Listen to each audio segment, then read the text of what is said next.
اور کوفہ والے وہی سمجھے، خوب نعرے لگائے مرحبا بک یا ابن رسول اللہ، اے رسول اللہ کے شہزادے مرحبا مرحبا، آپ آ گئے ہمارے کوفہ میں۔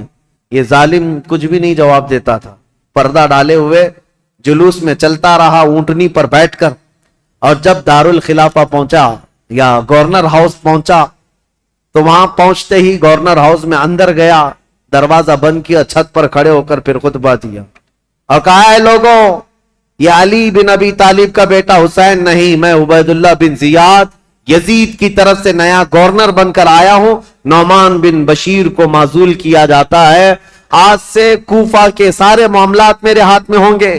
کوفہ والے جو استقبال کرنے کے لیے آئے تھے ان کو سخت ترین خطبہ دیا، کہا ہے لوگوں سنو، جو سختی کرے گا اس کے ساتھ ہم سختی کریں گے، اور جو یزید کی بیعت کو انکار کرے گا ہم اس کو قتل کریں گے، باغیوں میں اس کا شمار ہوگا، اور جو کسی باغی کی حمایت کرے گا ہم اس کے ساتھ بھی سختی کا معاملہ کریں گے۔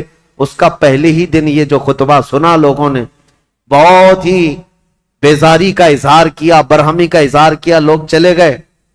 اب امام مسلم بن عقیل کے حالات اب بدلنے کو آ گئے، کوفہ والے بس گیدڑ بھپکی سے ڈر گئے، عبید اللہ بن زیاد کے ایک خطبے سے ڈر گئے، اور اس کے بعد دوسرے دن عبید اللہ بن زیاد نے کیا کیا، کوفہ کے جتنے قبیلے تھے، خاندان تھے، ان خاندانوں کے جو جو بڑے لوگ تھے، خاندان کا جو بھی رئیس ہوتا، ان سب کو اپنے گورنر ہاؤس میں بلایا، اور بلا کر کے اتنا سخت ڈرایا اور کہا تم میں سے کوئی بھی اگر مسلم بن عقیل کو اپنے گھر میں پناہ دیا یا دیتا ہوا نظر آیا تو میں تمہاری پھانسی کا پھندا یہیں پر لٹکاؤں گا، اور اس کے بعد تمہارے لیے وہ عبرتناک سزا ہوگی، اس لیے کہ یزید امیر المومنین کی طرف سے مجھے یہ آرڈر ہے۔ ایسے سخت احکامات دیا، اور اس کے بعد کوفہ والوں کو ڈرایا یہ کہہ کر کے کہ یزید کی طرف سے 30,000 کی فوج آ رہی ہے جو کوفہ کی اینٹ سے اینٹ بجا دے گی۔ سارے سردار ڈر گئے، جتنے قبیلوں کے آقا تھے ان کے جو جو رئیس تھے وہ ڈر کے مارے چھپ گئے، اور حضرت امام مسلم بن عقیل کو آ کر یہ معاملات کی خبر دی۔ امام مسلم بن عقیل جس گھر میں تھے، عبید اللہ مختار بن عبید جس کے گھر میں تھے، وہاں سے آپ ہجرت کر گئے، وہاں سے نکل گئے کہ یہاں رہنا اچھا نہیں، تو وہاں سے نکل کر کے ایک بہت ہی عمر دراز صحابی تھے کوفہ میں، ہانی بن عروہ، ان کے گھر گئے، یہ محب اہل بیت تھے۔ خاندان نبوت عروہ ان کے گھر گئے، یہ محب اہل بیت تھے، خاندان نبوت کے چاہنے والے تھے۔ امام مسلم بن عقیل ان کے گھر جاتے ہیں، ہانی بن عروہ نے ان کا استقبال کیا اور اپنے گھر کے ایک کمرے کے اندر ان کو چھپا دیا، رازداری کے ساتھ امام مسلم بن عقیل اور ان کے شہزادوں کو اپنے گھر میں رکھا، اور جتنے اہل بیت سے لوگ محبت کرتے تھے صرف ان کو معلوم تھا کہ امام مسلم بن عقیل ہانی بن عروہ کے گھر میں ہے، اور اس کے باوجود امام مسلم بن عقیل ہانی بن عروہ کے گھر میں رہ کر بھی کوفہ والوں کو بلاتے رہے، جو اب تک 60,000 کی تعداد میں پہنچے تھے بیعت کرنے والے۔ اب ان لوگوں میں اب چھانٹنا شروع کیا کہ ابھی بچے کتنے ہیں۔ ہانی بن عروہ کے گھر میں جب آپ خفیہ لوگوں سے ملاقات کرتے تھے اس وقت بھی 18,000 لوگ ابھی بھی امام مسلم بن عقیل کے ساتھ تھے۔ آ کر کے انہوں نے اپنے ساتھ ہونے کا اظہار کیا۔ امام مسلم بن عقیل نے کہا کہ اب بھی حالات صحیح ہیں، کچھ بدلے تو کیا ہوا، کچھ تو موجود ہیں، امام حسین کو آنا چاہیے۔ دوسرا خط بھی انہوں نے لکھا کہ حالات قابو میں آنے کے لائق ہیں، آپ تشریف لائیں۔ دوسرا خط بھی گیا امام حسین کو، لیکن اب امام مسلم بن عقیل کی تلاش شروع کر دیا عبید اللہ بن زیاد۔ یہ ہر جگہ لوگوں سے پوچھنے لگ گیا کہ مسلم بن عقیل جو آئے ہیں حسین کی طرف سے وکیل بن کر، وہ کس کے گھر میں چھپے ہوئے، کوئی بتانے کو تیار نہیں تھا۔ اب عبید اللہ بن زیاد نے ایک غلام کو پیسہ دے کر کے بھیجا، 3,000 درہم یا دینار، کہا کہ تو جا کر کے کسی نہ کسی طرح سے تلاش کر کے معلوم کر کے مسلم بن عقیل کہاں چھپے۔ اب وہ روزانہ گھومتا تھا اور جو اہل بیت سے محبت کرنے والے ہیں وہ جانتا تھا، تو ایک مسلم بن اوسجہ اسدی رضی اللہ تعالیٰ عنہ محب اہل بیت سے مسجد میں عبادت میں رہتے، ان کے پاس گیا یہ غلام جس کا نام معقل تھا۔ یہ گیا اور کہا جا کر کے مجھے مسلم بن عقیل سے ملنا ہے۔ تو مسلم بن اوسجہ اسدی یہ کہتے ہیں تو مجھ سے ہی کیوں پوچھ رہا ہے، مسجد میں اور بھی بہت سارے لوگ ہیں۔ تو یہ غلام کہتا ہے آپ تو جانتے ہیں حالات خراب ہیں، میں اہل بیت کا کٹر حامی ہوں، محب ہوں، میں کچھ نظر اور نیاز لے کر کے آیا ہوں امام مسلم بن عقیل کو دینے کے لیے، وہ ہمارے شہر کوفہ میں غریب ہیں، لوگوں نے ان کو پریشان کر رکھا ہے۔ تو حضرت مسلم بن اوسجہ اسدی سمجھ گئے کہ یہ محب اہل بیت ہے، اس کو پکڑ کر ہانی بن عروہ کے گھر لے گئے، آؤ میں تجھے ملاتا ہوں۔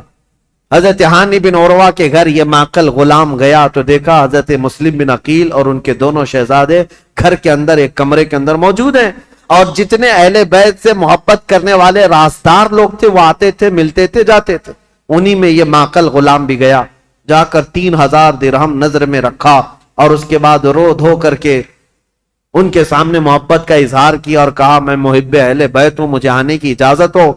تو اس کو آنے کی روزانہ اجازت ملی، دن بھر ان کے حجرے میں بیٹھا رہتا، کتنے لوگ کوفہ سے ان سے ملنے آ رہے ہیں، کون کون کیا کیا باتیں کر رہا ہے سب سنتا، اور رات میں جا کر عبید اللہ بن زیاد کو ساری رپورٹ دیتا، ساری جاسوسی کرتا تھا۔ اس زمانے کا وہ مشہور ٹپر جو یہاں پر بھی بہت سارے لوگ اس طرح کے، اس لیے مجھے یہ کہنا پڑ رہا ہے یہ سب سے برا کام ہے جس پر اللہ اور اس کے رسول کی لعنت ہوئی ہے۔ میرے آقا صلی اللہ تعالی علیہ وسلم نے ان کے لیے جہنم کی بشارت دی ہے جو مسلمانوں کی جاسوسی کرتے ہیں یا مسلمانوں کی خبریں کفار و مشرکین کو پہنچاتے ہیں، ان کو منافقین میں شمار کیا گیا ہے، منافقین میں شمار کیا گیا ہے۔ حضور اکرم صلی اللہ تعالی علیہ وسلم اس قدر ناراض تھے، اس قدر ناراض، صرف ایک صحابی کی بارے میں بیچ میں بات آئی، عرض کرتا ہوں توبہ کریں میرے عزیزوں۔ میں ممبئی کے ایک علاقہ جہاں گھنی آبادی ہے مسلمانوں کی، نام نہیں ذکر کر رہا ہوں کیونکہ ریکارڈ ہوتا ہے اور ہر جگہ چیزیں پہنچتی ہیں، ایک گھنی آبادی کا علاقہ ہے، وہاں جانے کے بعد ایک حاجی صاحب ہے، ان سے ملاقات ہوئی تو لوگوں کے کاروبار پوچھ رہے تھے، تو اس میں انہوں نے کہا کہ یہاں کے اکثر مسلمانوں کا جو کاروبار ہے وہ ٹپ دینا ہے، پولیس کو ٹپ دینا ہے، اسی پر ان کی روزی روٹی چلتی ہے، اور کچھ جو ہے جھوٹے فرضی کاغذات پر فلیٹوں کی خرید و فروخت کرتے ہیں، ٹوپی ڈالتے ہیں، یہی کاروبار ہے، نعوذ باللہ من ذالک۔ ان باتوں میں ہماری قوم کو سب سے زیادہ بدنام کیا گیا ہے یا ہوگا۔ 500 روپے 1000 روپے کے لیے کیا کوئی اپنی قوم بیچ دے گا؟ کوئی اپنی قوم بیچ دے گا؟ میرے عزیزوں، تم ہرگز یہ مت سمجھنا کہ تمہاری خبریں دینے سے تم ان کے سامنے عزیز بن جاؤ گے۔ وہ ایسے کتے ہیں کہ ایک شکار کے بعد دوسرا شکار تم ہی ہوگے، تمہارا ہی نمبر ہو۔ اور میں جو بات عرض کر رہا تھا حدیث، وہ عرض کر کے آگے بڑھتا ہوں۔ ایک صحابی حضرت ابو لبابہ، یہودیوں کے متعلق حضور نے رات میں میٹنگ کی تھی کہ ان کے ساتھ کیا کرنا ہے، سارے صحابہ کا اتفاق ہو گیا تھا، یہودی چونکہ دھوکہ دیے تھے مدینے والوں کو، میٹنگ میں بات پاس ہو گئی کہ کیا کرنا ہے، لیکن حضور نے رات میں یہ کہا تھا کہ کوئی بھی اس بات کی خبر باہر نہیں پہنچائے گا، یہ رسول اللہ کا راز ہے۔ لیکن حضرت ابو لبابہ صحابی یہ باہر جا رہے تھے، یہودیوں نے انہیں پکڑ لیا، پرانی دوستی تھی، بچپن کی دوستی تھی، کہا ابو لبابہ سنا ہے رسول اللہ نے کچھ میٹنگ کی ہے ہمارے بارے میں، کیا مشورہ ہوا ہے؟ کہا نہیں بتاؤں گا، ہرگز نہیں بتاؤں گا، اللہ کے رسول کا راز ہے۔ تو ان پر پریشر ڈالنے لگے، پرانی دوستی کا واسطہ دیتے ہوئے، بچپن کی دوستی ہے، کچھ تو بتاؤ، اچھا اشارہ تو بتاؤ۔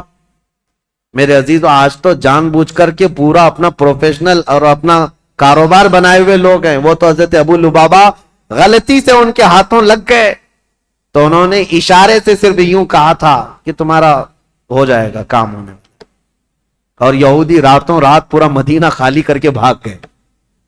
دوسرے دن حضور کو خبر ہوئی، حضور نے بلایا، پوچھا کہ کس نے خبر کی ہمارے رات کی بات کو؟ تو حضرت ابو لبابہ کہتے ہیں کھڑا ہو گیا، کیونکہ پتا ہے نہ بھی بتاتا تو مخبر صادق صلی اللہ علیہ وسلم کو ہر بات کی خبر ہے۔ حضرت ابو لبابہ کھڑے ہو گئے، کہا یا رسول اللہ یہ جرم میرا ہے، لیکن میں نے جان بوجھ کر کے آپ کا راز افشا نہیں کیا، اور نہ ہی مسلمانوں کی کوئی بات جان بوجھ کر یہودیوں کو بتایا۔ میں تو راستے پہ جا رہا تھا اور اچانک ان کے ہتھے چڑھ گیا، انہوں نے مجھے بچپن کی دوستی یاد دلائی اور بہت زیادہ دباؤ ڈالا، میں نے اشارہ کیا تھا بس۔ جانتے ہو اس بات پر میرے آقا نے کیا فرمایا؟ نبی پاک صلی اللہ تعالی علیہ وسلم کھڑے ہو گئے، سارے مدینے کے صحابہ سے کہا آج کے بعد سے ابو لبابہ سے کوئی مسلمان نہ سلام کرے گا نہ مصافحہ کرے گا. حضور پاک نے فرمایا مکمل طور پر ابو لبابہ کا بائیکاٹ کرو, کوئی سلام بھی نہیں کرے گا, مصافحہ بھی نہیں کرے گا. حضرت ابو لبابہ کے متعلق اتنا سخت حکم حضور نے فرمایا. اور آج بھی مدینہ طیبہ مسجد نبوی جاؤ گے, وہاں ستونوں میں, مسجد کے اندر جو ستون ہے نا, ان ستونوں میں ایک ستون حضرت ابو لبابہ کے نام سے ہے.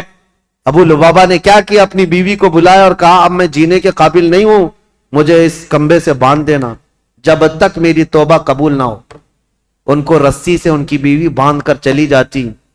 حد تو یہ ہے وہ مدینے والے کیسے تھے, صحابہ تو دیکھتے تھے ان کو, نمازوں کے وقت کھولا جاتا تھا, حضور کے پیچھے نماز پڑھتے تھے, پھر رسی سے باندھ دیے جاتے, کھانے کے وقت ہاتھ کھولتے. ان کی بیوی بھی کچھ پوچھو تو منہ پھیر لیتی, کہتی رسول اللہ نے منع کیا, تم سے سلام بھی نہیں کیا جا سکتا, کلام بھی نہیں, جینے کا حق ہے اس لیے کھانا دیا جا رہا ہے. بیوی تک نہیں بات کرتی تھی. حضرت ابو لبابہ پر یہ دن ایک دن دو دن کا بائیکاٹ نہیں, تقریباً 33 دن تک چلا. حضور نماز پڑھاتے تھے لیکن ان سے ملتے نہیں تھے, اور اللہ رب العزت ان کی توبہ کا اعلان فرماتا ہے, حضور پر وہی آتی ہے جن سے یہ غلطی ہو گئی اے رسول اللہ نے انہیں بخش دیا, معاف کر دیا. حضور اپنے ہاتھوں سے رسی کھولتے. یہ بات بیچ میں آئی ہے تو اس لیے مجھے عرض کرنا ہے, کچھ لوگوں کو ایسا لگتا ہے مسلمانوں کی جاسوسی کرنا, ان کی خبریں لے جا کر کے بڑے عہدے داروں کو بتانا, ٹپ دینا, اس میں ہماری عزت بڑھے گی. زیادہ سے زیادہ کیا ہوگا تمہارا, چند جرائم میں پولیس تمہیں معاف کر دے گی, اتنا ہی, کچھ نہیں ہے. عزت حاصل کرو اللہ کی بارگاہ میں. ہونا تو یہ چاہیے کہ اپنی قوم اور اپنی جماعت کے متعلق پہلے تو حالات ایسے ہوتے تھے کہ ہمارے بڑے, ہمارے بزرگ بتاتے ہیں کہ دوسروں کو ہماری جماعت کیا ہمارے محلے میں آنے سے پہلے اجازت لینی پڑتی تھی. اتحاد ہوتا, یونٹی ہوتی. آج ہر کوئی ایک دوسرے کے پیچھے پڑا ہوا ہے, اس کی جاسوسی وہ کرے, اس کی جاسوسی یہ کرے, جاسوسی میں پوری زندگی گزر جا رہی. قیامت کے دن اللہ کی بارگاہ میں کیا کہو گے؟ اور قرآن کا 26ویں پارے کی یہ آیت بھی یاد رکھو. اللہ نے فرمایا اجتنبوا کثیرا من الظن, اللہ فرماتا ولا تجسسوا, لوگوں کی جاسوسی مت کرو. اور جو جاسوسی کرتا ہے مومن کے لیے یا غیبت کرتا ہے اس کے لیے اللہ قرآن میں فرماتا گویا کہ وہ اپنے مرے ہوئے بھائی کا گوشت کھاتا ہے, مرے ہوئے بھائی کا گوشت کھاتا ہے. میں ان سب سے کہوں گا ظالموں, مردہ کھانے والوں, توبہ کر لو, ابھی دن باقی ہیں, ابھی دن باقی ہیں. تم نے جن لوگوں کو ذلیل کرنے کے لیے آج تخت پر بیٹھے ہوئے لوگوں کی رضامندی حاصل کرنے کے لیے مسلمانوں کی خبریں لے جا کر پہنچاتے ہو, دن بدلیں گے, وقت بدلے گا, پھر تمہاری حالت ایسی ہوگی نہ تم اپنی قوم کے ہوگے نہ کسی اور قوم کے ہوگے, تمہیں منافقین میں شمار کیا جائے گا. توبہ کر لو. امام مسلم بن عقیل کی خبریں پہنچانے والا وہ ماکل غلام, اس کے ساتھ یہی ہوا 3000 درہم دے کر کے نذرانہ اور ساری رپورٹیں لا کر عبید اللہ بن زیاد کے پاس پہنچاتا تھا. عبید اللہ بن زیاد ساری باتیں سنتا رہا اور ہانی بن عروہ کو ایک دن بلا لیا. کہا ہانی بن عروہ سے اس کے پرانے تعلقات تھے, لیکن ہانی بن عروہ جب سے وہ آیا تھا ملنے نہیں گئے تھے. بلایا, اچانک گورنر ہاؤس پہ, کہا کیا بات ہے ہانی بن عروہ, ہم سے ملاقات نہیں کر رہے ہو؟ کہا میں بیمار تھا اس لیے نہیں آیا. کہا بیمار نہیں, تم تو فتنوں میں مبتلا ہو, امیر المومنین کے خلاف فتنہ کرنے کا گھر کو اڈا بنا رکھا ہے. مسلم بن عقیل کو تم سہارا دیے ہوئے ہو, روزانہ پلاننگ کرتے ہو اپنے گھر میں, اور خلافت کے خلاف لوگوں کو بغاوت پر ابھار رہے ہو. حضرت ہانی بن عروہ نے کہا ایسا تو نہیں کر رہا میں. تو اس نے وہ غلام کو سامنے پیش کیا, کہا اس کو پہچانتے ہو؟ کہا ہاں یہ تو محب اہل بیت ہے. وہ ماکل بن یسار جو غلام تھا, اس نے کہا میں کوئی محب اہل بیت نہیں, میں عبید اللہ بن زیاد کا سپاہی ہوں, میں ان کی طرف سے آیا کرتا تھا. ہانی بن عروہ دیکھ کر دنگ رہ گئے. مسلمان کو اگر کسی نے ڈنک مارا ہے تو دوسرا مسلمان ہی مارا ہے. اکثر یہی ہوا ہے تاریخ میں.